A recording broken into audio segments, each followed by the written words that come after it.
Everyone, જય શ્રી કૃષ્ણ વિદ્યાર્થી મિત્રો. કેમ છો? મજામાં ને? તમે મજામાં હોય તો હું પણ એકદમ મજામાં જ છું. વિદ્યાર્થી મિત્રો, એકાઉન્ટમાં હિસાબી સમીકરણ કે જેનું આપણે લાસ્ટ લેક્ચરમાં એના ઉપયોગી તારણો શીખ્યા, તો આજથી આપણે દાખલા ગણવાના છે અને એ દાખલા આજથી આપણે નોટમાં ગણવાના છીએ. આ ચેપ્ટરના ચોપડાની અંદર દાખલો ગણવાથી તમને પણ થોડો ફાયદો થશે કે નોટબુકમાં કે તમારા ચોપડામાં તમારે એ દાખલો કેવી રીતે ગણવો. કારણ કે દાખલો જે છે થોડો લેન્ધી છે, સહેલો છે, પણ કેવો છે? લેન્ધી છે. અઘરું નથી ચેપ્ટર, પણ થોડું લાંબુ છે આ દાખલો ગણવું. એના માટે ચોપડાની અંદર ડાયરેક્ટ તમને સમજાવીશ કે કેવી રીતે દાખલો ગણવો. અને બીજી વસ્તુ કે આ તમને બુકમાં જે રીતે આપેલું હોય અથવા તો નવનીતમાં જે રીતે આપેલું હોય એના કરતા પણ હું થોડી એવી સરળ રીતે તમને દાખલો ગણાવીશ. બરોબર? એટલે થોડો ફાયદો થશે મારી રીતે તમે દાખલો ગણશો એટલે, અને ઝડપથી તમે દાખલો ગણી શકશો બુક અથવા તો નવનીત કરતા. તો એના માટે બુકમાં પેજ નંબર 110 ઉપર ઉદાહરણ 1 આપેલું છે. એના આપણે અમુક વ્યવહારો આજના લેક્ચરમાં ભણવાના છીએ. તો ચાલો શરૂઆત કરીએ. ઉદાહરણ 1. તો સૌથી પહેલા તો આપણે ખાના દોરવા પડશે દાખલો ગણવા માટે. તો આવી રીતના સામસામેના બે પેજ લેવાના. જો વિદ્યાર્થી મિત્રો, તમારે દાખલો તમે એક પેજમાં પણ ગણી શકો છો, નથી ગણી શકતા એમ નહીં. એક પેજમાં એટચથી દાખલો ગણી શકાય, પણ એ તમે દાખલો ગણો ને તો એકદમ ભેગું થઈ જાય. તમારા સાહેબને એ એક્ઝામમાં દાખલો ચેક કરવામાં પણ તકલીફ પડે અને ગડબડ ઘોટાળો થાય, એકદમ એમ ગૂંચવડો ઉભો થઈ જાય. તો એની જગ્યાએ બેટર છે કે સામસામેના બે પેજ લઈ વ્યવસ્થિત રીતે દાખલો ગણો. તો આવી રીતે મેં ડાબી અને જમણી બાજુના બે પેજ લઈ લીધા. અહીંયા આગળ મેં ખાના દોર્યા, અહીંયા આગળ પણ આપણે ખાના દોરેલા છે, બે બાજુ તમે જોઈ શકો છો. હવે ખાનામાં શું લખવાનું છે એની વાત કરી દઉં. તો સૌથી પહેલા જ આપણે આ બાજુ આમનોંધ લખીશું ડાબી બાજુ, એટલે કે અહીંયા આગળ તમારો તારીખ અથવા તો ક્રમ આપેલો હોય તો ક્રમ આવશે. પછી અહીંયા આગળ આ બીજું ખાનું વિગતનું છે, તમે જાણો છો, જેમાં આપણે આમનોંધ લખીશું. આ ખાનું ખાપાનું છે, ખાતાવાહી પાના નંબર. પછી અહીંયા આગળ ઉધાર રૂપિયા અને જમા રૂપિયા. અને આ જે ખાનું છે, આટલા તો આમનોંધના ખાના જે આપણે દોરતા હતા એ તમને ખબર છે. આ ખાનાની અંદર તમારે સમજૂતી લખવાની છે, અસર આપવાની છે. એડિંગ આપું છું, સમજૂતી અથવા તો અસર પણ જેને કહેવાય, કે જેની અંદર વધારો થાય છે કે ઘટાડો એ તમારે લખવામાં આવે. આટલી વસ્તુ ડાબી બાજુ લખવાની. ત્યાર પછી આ જે જમણી બાજુનો પેજ છે એ જમણી બાજુના પેજ ઉપર તમારે આપણું હિસાબી સમીકરણ લખવાનું. હિસાબી સમીકરણ તમે જાણો છો, a = c + l. તો એ અહીંયા આગળ તમારે ગોઠવવાનું છે અને એના માટે હું હાસ્યનો પણ ઉપયોગ કરી લઉં છું. તો અહીંથી આટલું જે ખાનું છે એ માટે લઉં છું. તો અહીંયા લખું છું, જુઓ, એ બ્રેકેટમાં એને શું કહેવાય? એસેટ્સ, જેને આપણે ગુજરાતીમાં મિલકતો કહેતા હતા. તો આ મિલકત. એ પછી બરાબર, તો અહીંયા આગળ આ લાઈનની બરાબર કરું છું. શું હતું? c + l. તો આ c જેને આપણે બ્રેકેટમાં લખું તો મૂડી કહેવાય, કેપિટલ, પ્લસ l. l બોલે તો દેવું અથવા તો જવાબદારી જેને કહ્યું હતું. તો આવી રીતે દર્શાવી દેવાનું, a = c + l. આ બેનો સરવાળો a બરાબર થવો જોઈએ. અને આ એ એસેટ્સમાં કઈ વસ્તુ આવે, 4-5 વસ્તુ, એની વાત આપણે લાસ્ટ લેક્ચરમાં કરી ચૂક્યા છીએ. છતાંય એક વખત તમને યાદ અપાવી દઉં. એની અંદર તમારે રોકડ શિલ્લક હોય, બેંક શિલ્લક હોય, પછી માલ સ્ટોક હોય. માલ સ્ટોકમાં ખરીદ વેચાણ, ખરીદ પરત, વેચાણ પરત, આ ચારે ચાર આવી જાય. તેમજ અન્ય રીતે ગયેલ માલ પણ આવે, એટલે કે માલ સ્ટોક હોય. પછી લેણું હોય, કોઈ પણ રીતનું લેણું, એ મળવાના બાકી હોય કે અગાઉથી ચૂકવેલ હોય, તમારે રૂપિયા લેવાના હોય તમારા માટે લેણું. તો આ બધી વસ્તુ મિલકતોની અંદર સમાવેશ થાય. આ સિવાય જમીન, મકાન, પ્લાન્ટ, યંત્રો, કોમ્પ્યુટર, પાકડી, પેટન્ટ, આ બધી વસ્તુ તમે જાણો છો, બધું એમાં આવે. પછી સી અને એલ, એ તો જાણો છો આપણે. સી માં તો મૂડી આવે અને એલ માં દેવું, જે રૂપિયા ચૂકવવાના બાકી હોય એ. તેમજ આપણે બે વસ્તુ યાદ રાખી હતી, બે વાક્ય. કે મૂડીની અંદર વધારો અને ઘટાડો ક્યારે થાય? તો તમે જાણો છો કે ખર્ચ અને નુકસાન, આ બે વસ્તુથી, ખર્ચ અને નુકસાનથી મૂડીમાં ઘટાડો થાય છે, અને આવક અને લાભથી મૂડીમાં, જેને આપણે નફો પણ કહીએ, આવક કે નફો, તે મૂડીની અંદર વધારો થાય છે. આટલી વસ્તુ આપણે લાસ્ટ લેક્ચરમાં શીખી ગયા. તો આજથી હવે આપણે દાખલો જોઈ લઈએ. ઉદાહરણ 1, આવી રીતે ખાના દોરી દેવાના બંને બાજુ સામસામેના પેજ ઉપર. હવે સ્ટેપ બાય સ્ટેપ આપણે દાખલો જે છે ગણતા જઈએ. તમને બુકની અંદર જે ઉદાહરણ આપ્યું છે એ ઉદાહરણમાં રકમ પણ ભેગી જ આપેલી છે આ વિગતની અંદર, વ્યવહારમાં. પણ આપણે રકમ લખવાની નથી, ડાયરેક્ટ દાખલો ગણવાનો. અહીંયા આગળ તારીખ અથવા તો ક્રમ જે આવતું હોય એ તમારે આપતું રહેવાનું. તો પહેલા ક્રમ, અહીંયા આગળ ક્રમ આપ્યા છે તો નંબર 1 આપું છું, તમે જોઈ શકો છો. હા, હું રકમ વાંચું છું, તમારે શાંતિથી સાંભળવાની અને જોતું જવાનું. હું જે રીતે દાખલો ગણું છું એ રીતે. નંબર 1, રૂપિયા 50,000 રોકડા લાવી ધંધો શરૂ કર્યો. માલિકે 50,000 રૂપિયા ધંધામાં લાવ્યો અને ધંધો શરૂ કર્યો છે. તો ધંધો શરૂ કર્યો, રોકડ ધંધામાં આવે અને નિયમ પ્રમાણે આવે તો કરીએ ઉધાર. એટલે કે રોકડ ધંધામાં આવે છે, આવે તો ઉધાર, રોકડ ખાતે ઉધાર. કેટલા રૂપિયા આવ્યા? તો કે 50,000 રૂપિયા. અને માલિક ધંધો શરૂ કરે છે તો માલિક ધંધાને જે પણ કઈ રૂપિયા આપે, માલ મિલકત રોકડ જેને મૂડી કહીએ, તો તે મૂડી ખાતે જમા. કેટલા રૂપિયા આપ્યા? તો કે 50,000 રૂપિયા. આટલું તો આપણને આવડતું હતું. હવે અહીંયા આગળ સમજૂતી લખવાની છે. સમજૂતી એટલે શું? તો સમજૂતીની અંદર તમારા ધંધાની અંદર જે રોકડ અને મૂડી આવી તો એની અંદર વધારો થાય છે કે ઘટાડો, એ તમારે લખવાનું. અહીંયા આગળ માલિક ધંધામાં રૂપિયા લાવ્યો છે, જુઓ 50,000 રૂપિયા. હવે સિમ્પલ વસ્તુ છે કે ધંધાની અંદર રૂપિયા આવે એટલે રૂપિયામાં વધારો થવાનો. તો અહીંયા આગળ લખી દઉં છું કે રોકડ વધે. બીજું, માલિક પહેલી જ વખત મૂડી ધંધામાં લાવે છે 50,000 ની, એટલે મૂડીમાં પણ વધારો થવાનો. તો આ મૂડી પણ વધે.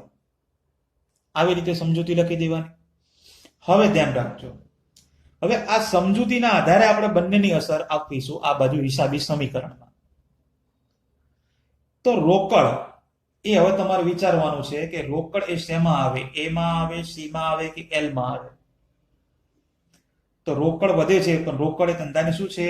ચાલુ મિલકત છે. એટલે કે શેમાં આવે? એમાં આવે. રોકડ હોય કે બેંક હોય, બંને આવે એની અંદર. તો રોકડ વધે છે, પણ અહીંયા આગળ રોકડ છે જ નહીં, પહેલી જ વખત આવે છે, તો આપણે લખી દેવાનું કે રોકડ કેટલા રૂપિયા વધે છે? તો કે 50,000 રૂપિયા. તો આ પહેલી વખત આવે છે એટલે ડાયરેક્ટ જ એમના એમ 50,000 રૂપિયા.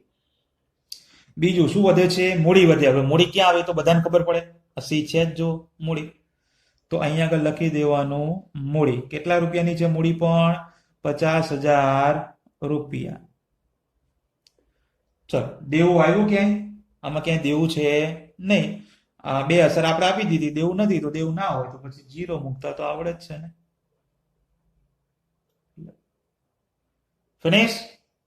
આ પહેલા વ્યવહાર ઉપરથી જે આમનોંધ લખી આપણે એની હિસાબી સમીકરણમાં અસર આપી. હવે હિસાબી સમીકરણમાં અસર આપી દઈએ પછી એનો સરવાળો કરવાનો. જો કે અહીંયા તો એક જ એન્ટ્રી છે, છતાં પણ સરવાળો તો કરવાનો જ આપણે.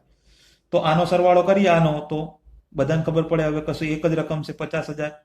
તો આ 50,000 ના 50,000 જ રહેવાના છે. અને સરવાળો કરીએ એટલે જાણો છો ઉપર એક લાઈન આવે અને નીચે આવે ડબલ લાઈન. અહીંયા આગળ આ બરાબરના બરાબર. પછી અહીંયા આગળ ખાલી 50,000 જ છે, તો આ 50,000 ના 50,000. પછી આ શું છે? પ્લસ. અહીંયા આગળ 0 છે કારણ કે કશું વધઘટ થઈ નથી, તો 0 ના 0. જો આપણું હિસાબી સમીકરણ શું કહે છે? A = C + L. C વત્તા L નો સરવાળો કરો, 50,000 વત્તા 0 એ 50,000 બરાબર થઈ ગયા? તો કે હા. તો આ વસ્તુ થવું જોઈએ દરેક વ્યવહારની અસર આપીએ ત્યાં આગળ. હવે અહીંયા આગળ આપણો એક હિસાબી વ્યવહારની અસર આપી દીધી ને, તો અસર આપી દઈએ પછી એક સરસ મજાની લાંબી લાઈન છે ને એ દોરી દેવાની પેન્સિલથી. પેન્સિલ અને સ્કેલનો જ ઉપયોગ કરવો. ધ્યાન રાખજો, હું એક વખત તમને અહીંયા શીખવાડું છું. જુઓ, અહીંયા આગળ આપણે આના આધારે લાઈન દોરવાની છે. અહીંયા આગળ સરવાળો કર્યો તો સરવાળા પછીની જે લાઈન છે ત્યાં આગળ આપણે દોરી દેવાની સરસ મજાની લાઈન. અહીંથી આમ, અને હવે આના આધારે આખી આખી આ ડાબી બાજુ પણ એ જ રીતે આપણે લાઈન દોરવાની થાય એની જ સામે આમ કરીને જો થઈ ગઈ કમ્પ્લીટ. આવી રીતે દરેક આપણે વ્યવહાર લખીએ, એની અસર આપી દઈએ, સરવાળો કરી દઈએ, પછી લાઈન દોરી દેવા. એક વ્યવહાર આપણો અહીંયા આગળ સરસ મજાનો પૂરો થયો. ત્યાર પછી નંબર 2 ઉપર આવો. તો અહીંયા આગળ હું આપી દઈશ કે નંબર 2. એમાં એવું લખ્યું છે કે ₹10,000 નું ફર્નિચર ખરીદ્યું. વિદ્યાર્થી મિત્રો, ફર્નિચર ખરીદ્યું એટલે ફર્નિચર ધંધામાં આવે, અને આવે તો કરીએ ઉધાર. એટલે કે આ ફર્નિચર ખાતે ઉધાર. અને તે કઈ રીતે ખરીદ્યું છે કશું કીધું નથી, એટલે સામે રૂપિયા ચૂકવી દીધા હોય. રૂપિયા ખરીદીએ, કોઈ પણ વસ્તુ ખરીદીએ એટલે રૂપિયા તો જાય જ ને, અને જાય તો કરીએ જમા, એટલે કે તે રોકડ ખાતે જમા.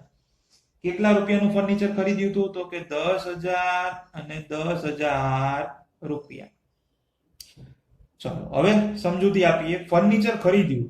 વિદ્યાર્થી મિત્રો, આપણે ફર્નિચર ખરીદીએ એટલે ધંધામાં ફર્નિચર આવે, અને ફર્નિચર આવે એટલે ધંધાની અંદર જેટલું જૂનું ફર્નિચર હોય એમાં તમે બીજું 10,000 નું ખરીદીએ એટલે ફર્નિચરમાં વધારો થાય.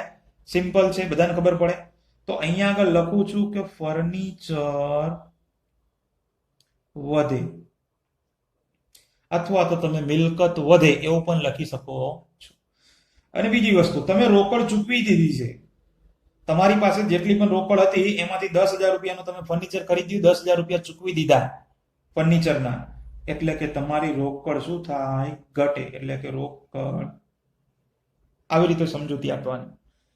હવે આ સમજૂતીના આધારે પહેલા હિસાબી સમીકરણમાં અસર આપવાની, જેમ ઉપર આપણે આપી હતી એ જ રીતે.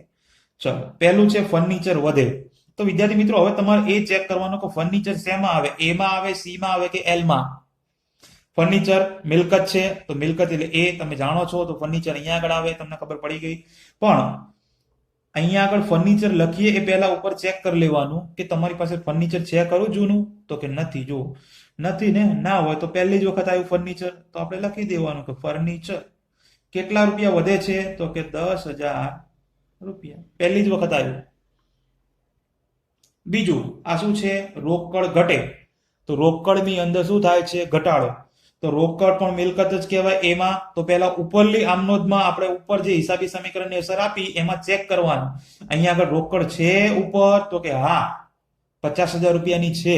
જો હોય ને તો એ અહીંયા ધ્યાન રાખજો, હું લખું છું આ રોકડ. હવે મારી પાસે અહીંયા જગ્યા છે, જો આ છે ને જગ્યા, તો અહીંયા આગળ હું બ્રેકેટમાં લખીશ મારી પાસે રોકડ હતી કેટલી? તો કે આ 50,000 રૂપિયાની રોકડ હતી. એમાંથી અહીંયા શું થાય છે? ઘટે છે. ઘટે એટલે કે હું શું કરું? માઇનસ કરું. સિમ્પલ છે. કેટલા રૂપિયા ઘટે છે? 10,000 રૂપિયા. તો એ આ 10,000 રૂપિયા માઇનસ. મારી પાસે 50,000 ની રોકડ હતી, એમાંથી 10,000 તો મેં ચૂકવી દીધા એટલે 10,000 ઘટી ગયા. તો 50 માંથી 10,000 જાય તો કેટલા વધશે? 40,000 વધવાના.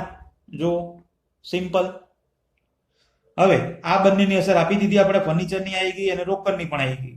તો હવે શું કરવાનું? તો ઉપર જે હિસાબી સમીકરણની અસરમાં જે એન્ટ્રી અહીંયા નીચે નથી આવી ને એ એમને મૂકી દેવાની, જે બાકી હોય એ. જો અહીંયાથી રોકડ તો નીચે આવી ગઈ, અહીંયાથી મૂડી નીચે આવી નથી, તો આપણે ઉતારી દેવાની નીચે. આ મૂડી જેટલા રૂપિયા હોય એટલા રૂપિયા જ. 50,000 છે તો 50,000 રૂપિયા. પછી અહીંયા આગળ દેવું નથી આવ્યું, તો દેવું એમના એમ, 0 નું 0. ગણેશ, ઉપરથી બધી વસ્તુ નીચે આવી ગઈ? તો કે હા, ઉપરથી બધી વસ્તુ નીચે આવી જાય પછી એનું ટોટલ કરી દેવાનું હિસાબી સમીકરણ. તો આ બધું સમીકરણનું ટોટલ કરીએ 40, 10 ને 40, સિમ્પલ, બધાને ખબર પડવાની છે. તો કે 50 થાય. તો એ આ લખી દઉં છું 50,000. બરાબર ના બરાબર ઉપર છે, તમે જો. પછી આનું ટોટલ, તો આનું તો ટોટલ એટલું જ છે 50,000. પ્લસ ના પ્લસ, આનું ટોટલ 0 તો 0. સી વત્તા એલ, આ બેનો સરવાળો કરો. જો આના બરાબર થઈ જ ગયો. થાય છે? A is equal to C plus L. આ બાજુ બંનેનો સરવાળો એ આ સરવાળા બરાબર થવો જોઈએ, વધઘટ આવી જોઈએ નહીં. જો તફાવત આવે તો સમજી લેવાનું તમે ક્યાંક લોચા કર્યા છે. જો પતી ગયું આપણું હિસાબી સમીકરણમાં અસર. એટલે હવે આ તમે જે સરવાળો કર્યો ત્યાં આગળ આ એક લાઈન છોડીને અહીંયાથી તમારે લાઈન દોરી દેવાની, એટલે ભૂલ પડે નહીં અને ભેગું પણ થાય નહીં. અહીંયાથી આમ લાઈન, અને તમે હવે આ જે લાઈન દોરી એની જ સિદ્ધાંતમાં આ બાજુ લાઈન દોરવાની.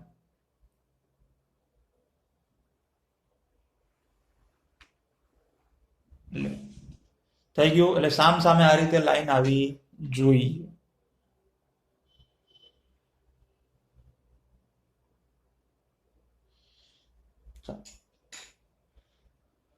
બે પૂરી. પછી નંબર 3. તો 3 નંબરમાં એવું કીધું છે કે ₹12,000 નો માલ રોકડેથી ખરીદ્યો. ચલો, માલ ખરીદ્યો છે રોકડેથી. માલ ધંધામાં આવે અને આવે તો કરીએ ઉધાર, અને માલ ખરીદ્યો છે એના માટે ખરીદ ખાતે ઉધાર.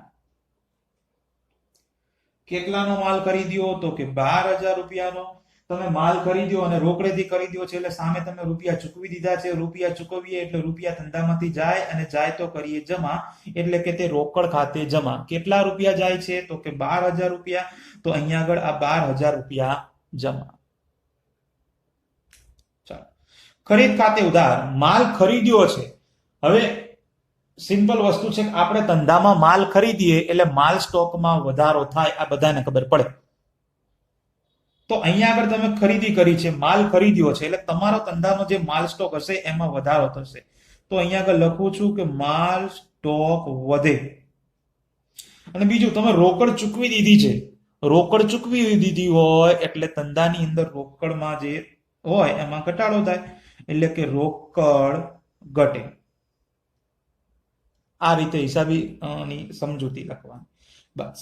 હવે આ સમજૂતીના આધારે પહેલા આપણે હિસાબી સમીકરણમાં અસર આપીશું, અને પછી ઉપરથી જે વધ્યું ઘટ્યું હોય નીચે ઉતારીશું.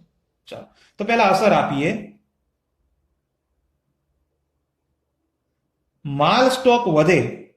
હવે વિદ્યાર્થી મિત્રો, તમારે એ જોવાનું કે માલ સ્ટોક શેમાં આવે? એમાં આવે, સીમાં આવે, એલમાં આવે?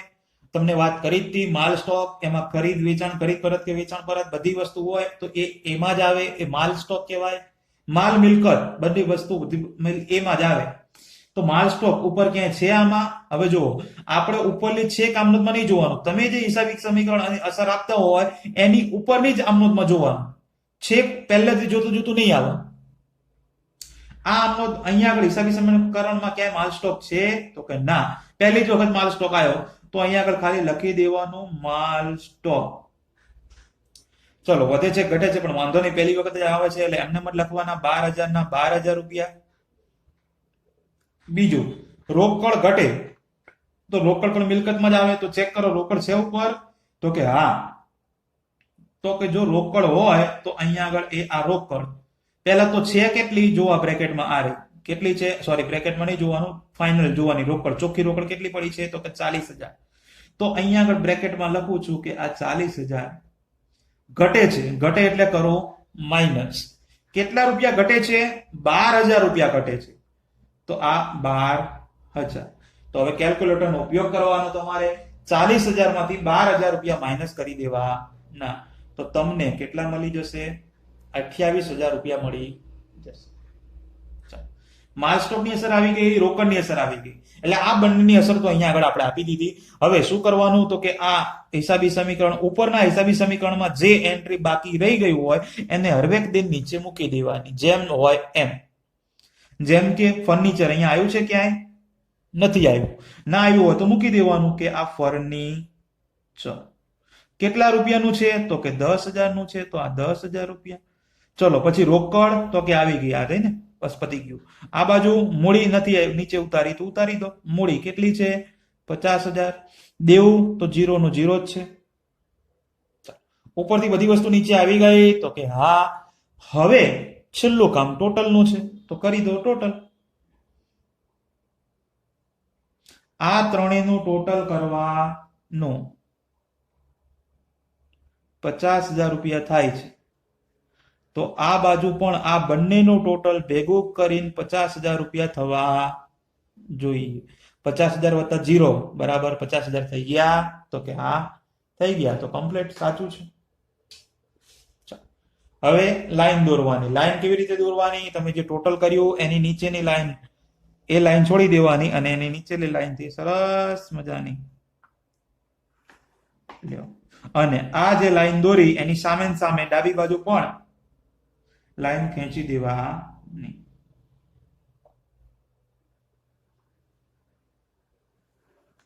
લ્યો કમ્પ્લીટ. ચાલો તો આગળ વધીએ નંબર 4 ઉપર.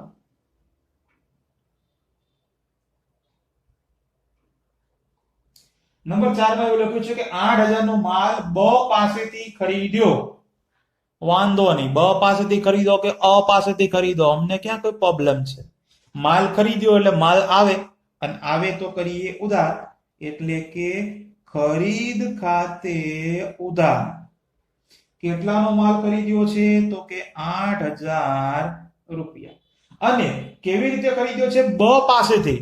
મતલબ કે ઉધાર વ્યવહાર છે, આમાં રોકડ જતી નથી, રોકડા ચૂકવ્યા નથી, ઉધાર વ્યવહાર છે. જો બ વ્યક્તિનું નામ આવ્યું છે, અને વ્યક્તિ બ પાસેથી આપણે માલ ખરીદીએ એટલે બ તમને માલ આપે છે, એક પ્રકારનો લાભ આપે છે, એવું કહેવાય નિયમ પ્રમાણે. તો લાભ આપનાર ખાતે તો જમા કરીએ આપણે, તો તે આ બ ખાતે જમા 8,000 રૂપિયા. ચલો માલ ખરીદ્યો છે, જુઓ વ્યવહાર વાંચજો. માલ ખરીદ્યો એટલે માલ આવે, આવે તો કર્યો ઉધાર, અને ધંધામાં માલ આવે એટલે માલ સ્ટોકની અંદર વધારો થાય, તો માલ સ્ટોક વધે. અને બીજી વસ્તુ, તમે કેવી રીતે માલ ખરીદ્યો છે? બ પાસેથી. મતલબ કે ઉધાર ખરીદ્યો છે, તમે રૂપિયા ચૂકવ્યા નથી, રૂપિયા ચૂકવવાના બાકી છે ભવિષ્યમાં 8,000 રૂપિયા, અને રૂપિયા ચૂકવવાના બાકી હોય તો પછી તમારા ધંધાનું દેવું વધે. શું વધે? દેવું વધે. તો જો મેં લખ્યું દેવું વધે. ચલો આ બાજુનું કામ પૂરું. હવે જમણી બાજુ. હવે જમણી બાજુ સૌથી પહેલા તમારે આના આધારે પહેલા સમજૂતીની બે અસર આપી દેવાની હિસાબી સમીકરણમાં જ્યાં આવતી હોય ત્યાં આગળ, અને પછીની વાત પછી કરીએ. ચલો માલ સ્ટોક વધે, તો તમે જે હિસાબી સમીકરણની અસર આપો છો એની ઉપરના હિસાબી સમીકરણમાં જોવાનું કે માલ સ્ટોક છે કે નહીં. તો કે હા, જો માલ સ્ટોક છે, 12,000 નો પડ્યો હતો, તો અહીંયા આગળ લખીશ કે માલ સ્ટોક. હા વિદ્યાર્થી મિત્રો, જો તમારે અહીંયા બ્રેકેટમાં લખવાની જગ્યા ના હોય ને, અહીંયા મતલબ તમે બ્રેકેટ એ લાઈનમાં તમે બ્રેકેટમાં નથી લખી શકતા, બહુ નાનું છે, તમારો ચોપડો નાનો છે, તો કશો વાંધો નહીં, તો પછી અહીંયા નીચે લખવાનું. જો હું તમને એ પણ સમજાવી દઉં. માલ સ્ટોક છે કેટલો? તો કે 12,000 નો છે, તો આ 12,000. હવે અહીંયા શું થાય છે? વધે છે. વધે તો હું કરું પ્લસ, ઘટે તો માઇનસ થાય, વધે તો પ્લસ થાય. કેટલો વધે છે માલ સ્ટોક? 8,000 નો. તો હું અહીંયા આગળ કરીશ આ 8,000 રૂપિયા પ્લસ. તો 12,000 નો હતો વત્તા 8,000 નો વધારો થયો, તો 12 ને 8 ટોટલ માલ સ્ટોક કેટલાનો થયો? 20,000 નો. તો એ આ માલ સ્ટોકની સામે મૂકી દેવાના 20,000 રૂપિયા. ફિનિશ. પછી બીજું, દેવું વધે. દેવું ક્યાં આવે? તો કે એલ. એલ ફોર દેવું છે ને? હા. તો ચેક કરો, દેવું છે તમારી પાસે? તો કે કશું છે જ નહીં દેવું. તો પહેલી વખત જ દેવું આવે છે, તો અહીંયા આગળ લખું કે દેવું કોનું દેવું છે? તો કે બ પ્રત્યેનું દેવું છે, તો નામ લખવાનું બ્રેકેટમાં બ, એટલે ખબર પડે કોનું દેવું છે એ. અને પહેલી જ વખત દેવું આવે છે 8,000, એટલે હું ડાયરેક્ટ લખી દઈશ કે 8,000 રૂપિયા. બીજું ક્યાંય કશું જોવાનું. ચલો આ બંને સમજૂતીની હિસાબી સમીકરણમાં અસર આપી દીધી. તો કે હા. હવે શું કરવાનું? તો કે ઉપર જે વધ્યું ઘટ્યું હોય એ બધાને નીચે ઉતારી દેવાનું, જે બાકી હોય એ. ચલો માલ સ્ટોક તો નીચે આવી ગયો. તો કે હા. રોકડ આવી છે? તો કે નથી આવી, તો અહીંયા મૂકી દેવાની કે રોકડ. કેટલી રોકડ પડી છે? તો આ રહેજો 28,000. તો આ 28,000 રૂપિયા. પછી બીજું ફર્નિચર આવ્યું છે? તો કે નથી આવ્યું, તો એને પણ નીચે ઉતારો. આ ફર્નિચર કેટલાનું પડ્યું છે એની સામે જોઈ લેવાનું. તો કે 10,000 નું છે, તો આ 10,000 રૂપિયા. ચલો હવે કઈ બાકી? તો કે ના, બધી વસ્તુ નીચે આવી ગઈ. આ બાજુ મૂડી તો કે બાકી છે, તો ઉતારી દો. મૂડી કેટલી છે? એ તો 50,000 ની 50,000 જ છે. આ બાજુ દેવું એ પણ આવી ગયું. બસ હવે કરવાનો સરવાળો, છેલ્લું કામ સરવાળા. તો સરવાળો કરો, 5 8 58,000 રૂપિયા થાય છે અહીંયા, બરાબર. તો આ બાજુ પણ બંનેનો સરવાળો કરવાનો, આનું 50,000 નું 50,000 વત્તાનું વત્તા, આનું ટોટલ કશું નથી એટલે 8,000 ના 8,000. 50,000 વત્તા 8,000, આ સી વત્તા એલ, આ બંનેનો સરવાળો એટલે 58,000. એ બરાબર થઈ ગયો 58,000. જો છે કે નહીં? તો આવી રીતે થવું જોઈએ જ. હવે આપણે લાઈન દોરવાની છે. લાઈન કઈ રીતે દોરવાની? તો કે જે સરવાળો આવ્યો એની નીચેની લાઈન, એટલે ભેગું થાય નહીં. તો અહીંયાથી એ આપણે આમ લાઈન દોરી, આડી લાઈન દોરી. હવે એની જ સામે આ ડાબી બાજુના પેજ ઉપર પણ તમારે લાઈન દોરી દેવા. અહીંથી લાઈન નહીં દોરવાની, ધ્યાન રાખજો. તમે એવું ના વિચારતા કે ચોથો વ્યવહાર પત્યો કે અહીંયા 3-4 લાઈન ખાલી છે, અહીંયાથી આમ લાઈન દોરી દો. તો વળી પાછું તમે અહીંયાથી આમ કરશો ને, વળી અહીંથી આમ કરવી પડશે. તો એવું કરવાનું નહીં. આ બાજુથી જ લાઈન દોરવાની, ભલે એ 3 થી 4 લાઈન ખાલી રહે તો પણ. 4 વ્યવહાર પૂરા. આપણે આગળ વધીએ. 5. તો 5મા વ્યવહારમાં એવું કીધું છે કે ₹7,000 નો માલ 10,000 માં રોકડેથી વેચ્યું. 7,000 નો માલ હતો, તમે 10,000 માં રોકડેથી વેચ્યો. કોઈ પણ વેપારી હોય એ માલ વેચે એટલે એને રૂપિયા મળે, અને રૂપિયા મળે એટલે ધંધામાં રૂપિયા આવે તો કરીએ ઉધાર. રોકડ ખાતે ઉધાર, અને માલ વેચ્યો એટલે માલ જાય તો કરીએ જમા. તે વેચાણ ખાતે જમા. હવે 7,000 નો માલ ભલે હતો, પણ આપણે કેટલામાં વેચ્યો? તો કે 10,000 માં રોકડેથી વેચ્યો, તો આપણને તો 10,000 મળ્યા ને. તો અહીંયા આગળ નોંધ પણ કેટલાની કરવાની? તો કે 10,000 રૂપિયાની.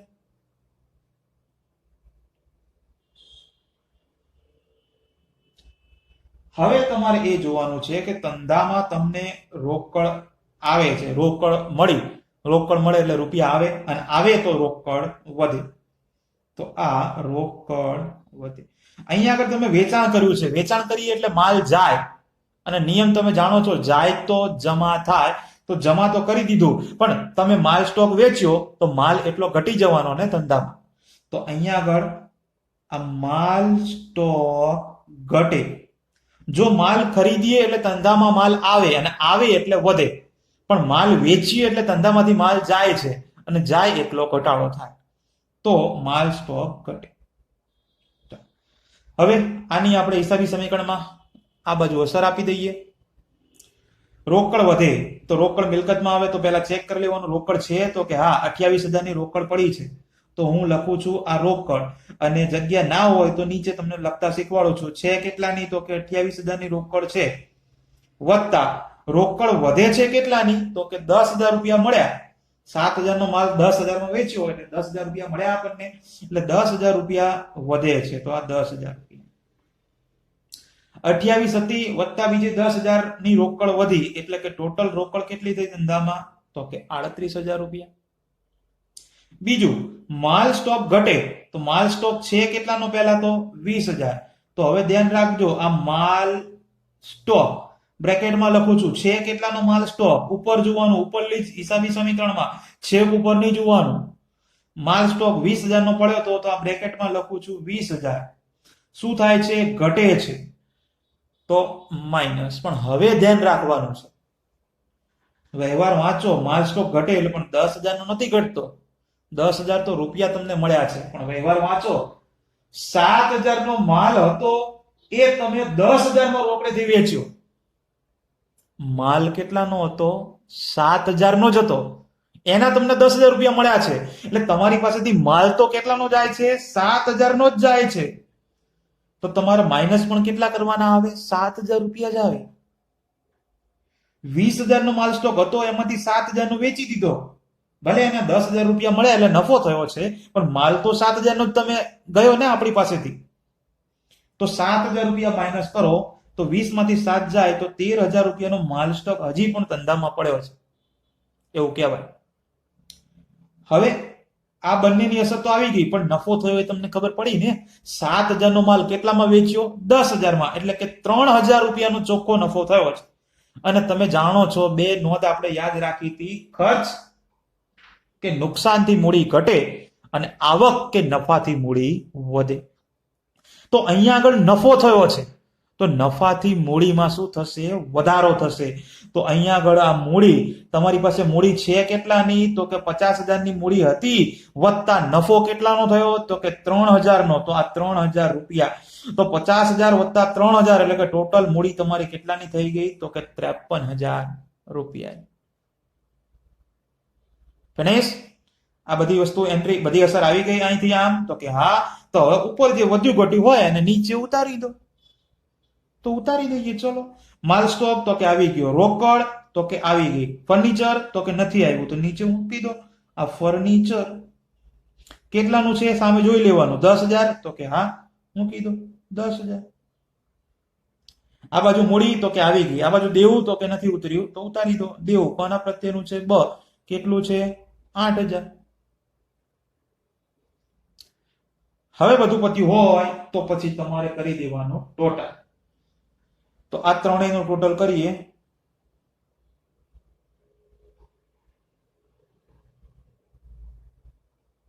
61,000 આ બાજુ, 53 ના 53,000 આ બાજુ, 8 ના 8,000. પણ અહીંયા બરાબર, અહીંયા આગળ વત્તા, આ ભૂલવાનું નહીં. 53,000 વત્તા 8,000 બરાબર 2 નો સરવાળો કરો તો 61,000 રૂપિયા થઈ જ જતો હોય, અને થવા જ જોઈએ, અને થતા જ હોય, એવું નહીં કે ન થતા હોય. હો, ચાલો, આટલું કામ પૂરું થાય પછી લાઈન દોરી દઈએ એટલે આપણને ખબર પડે. આગળ દાખલો ગણવાનો છે. એક વ્યવહાર આવશે, તો હવે અહીંયા આગળ સમાવેશ કરી લઈએ એક વ્યવહારનો.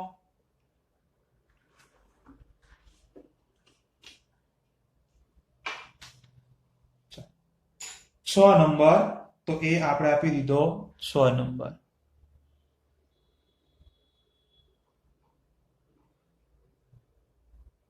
ચાલો, 6 નંબરમાં એવું કીધું છે કે રૂપિયા 6,000 મજૂરીના ચૂકવ્યા. મજૂરી તમે ચૂકવી છે, મજૂરી ચૂકવી એટલે ખર્ચો કહેવાય. ખર્ચ ખાતે થાય ઉધાર, એટલે કે મજૂરી ખાતે ઉધાર.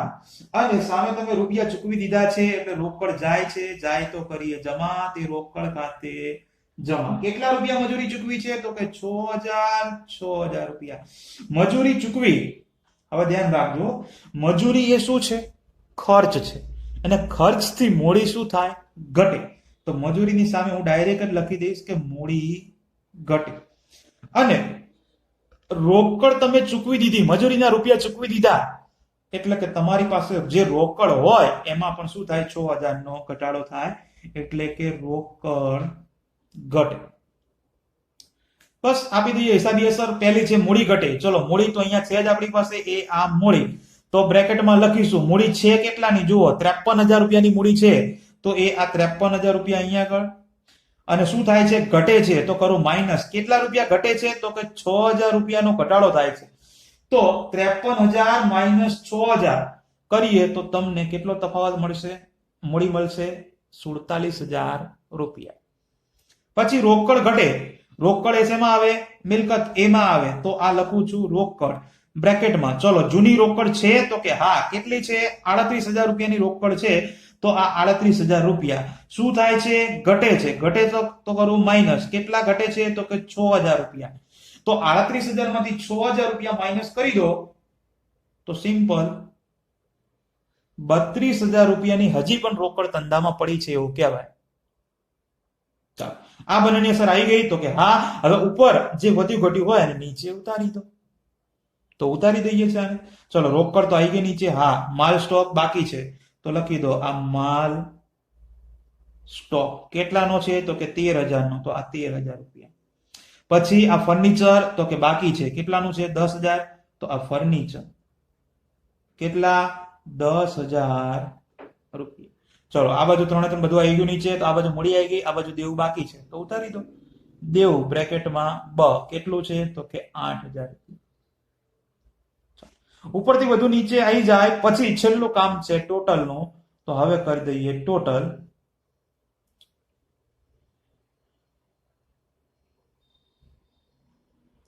2 3 5. ઓકે, ટોટલ આવે છે 55,000. આ બાજુનું ટોટલ કરીએ તો અહીંયા તો ખાલી 47,000 જ છે મૂડીના, તો આ 47,000 રૂપિયા, આ પ્લસ ના પ્લસ, આ બાજુ ખાલી 8,000 જ છે, તો આ 8,000 ના 8,000. 47,000 વત્તા 8,000 બે નો સરવાળો કરી દો તો 55,000 બરાબર થઈ જ જતો હોય. લ્યો, આવી રીતે આપણે દરેક વ્યવહારની હિસાબી સમીકરણમાં અસર આપવાની થાય છે. વિદ્યાર્થી મિત્રો, સહેલું છે. વધારો ઘટાડો એ તમારે ખાલી જોવાનું જ છે. ધંધાની અંદર રૂપિયા આવે, માલ આવે તો એની અંદર વધારો થાય, ધંધામાંથી માલ જાય, રોકડ જાય તો એમાં ઘટાડો થાય. આ બધું બધાને ખબર પડે જ છે, કઈ અઘરું છે. તો આજના લેક્ચરમાં આપણે ખાલી આ 6 વ્યવહાર રાખીએ. બાકીના ઉદાહરણ 1 માં જેટલા પણ વ્યવહાર છે એ આપણે નેક્સ્ટ લેક્ચરમાં પૂરા કરી દઈશું. તો આ દાખલાની પ્રેક્ટિસ કરતા રહેજો.